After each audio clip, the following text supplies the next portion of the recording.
Hello everyone, today we will have a look at Fortress, which sounds pretty cool, so let's get into it. In this position there is no way for white to win this, even though he's up 3 points, right? A bishop. But basically what's happening is these pawns are serving as a fortress for the black king, and so there is no way for white to promote this pawn since there is no way to grab this one, right? White can't promote his own pawn since there is no way to pick up the black pawn. So for example, if white were to want to try and get this guy out of here, right, out of the corner in order to take this guy, it's gonna be a draw. For example, king f6. It's pretty important not to go to h8 because that would be a pretty painful mate, just like that. So you can't really do that. Instead, what you should do is stay on these squares all the time. But in this case, you can't really go there because it would be mate. So what you do is you go to f8, and actually there is no way for white to win this if you just keep standing on these squares. The same can be said about this position. With black, you simply keep standing on these squares, and there is no way for white to somehow pick up this pawn,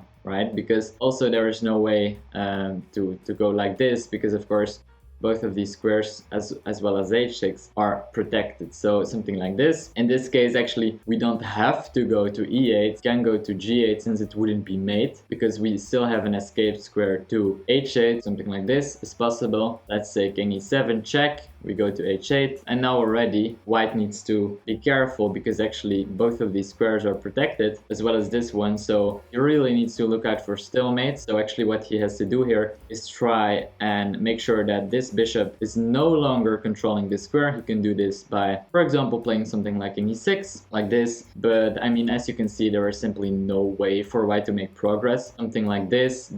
Again, this is the starting position, and it's funny that it doesn't even matter if you add a whole lots of pawns here in this position, so you would get something like this. But since this is still like the base, right, of the position, it's still gonna be a draw. For example, I mean, white can play a lot of stuff, but it's pretty easy for black to play this. He simply needs to stay on all of these squares and it's gonna be a draw. So I mean, he can play a lot of stuff. For example, he can even go to e8, as you see, I mean, in this position, not protect this guy anymore, but it doesn't even matter.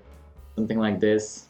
You can even stay there. It's simply gonna be a draw even if you go there, because there is simply no way for white to come in your position. Let's have a look at the final position, which is this one. And this is actually a very famous draw, and it's so bad because usually if you have a bishop and like a non-rook pawn, it's always gonna be a win, right? But not because this bishop is standing on h7 and actually serves together with this pawn as a fortress. We would get something like king there, king there. I mean, eventually white would have to play with his bishop, because again, like as soon as you come too close, it's gonna be stalemate. You really need to be careful. So something like this would be played, but then we would take the bishop, and this is a king and pawn ending, which is a draw. I will leave a link above if you want to check out this particular endgame. I really hope you enjoyed this video, and of course I hope to see you in the next one.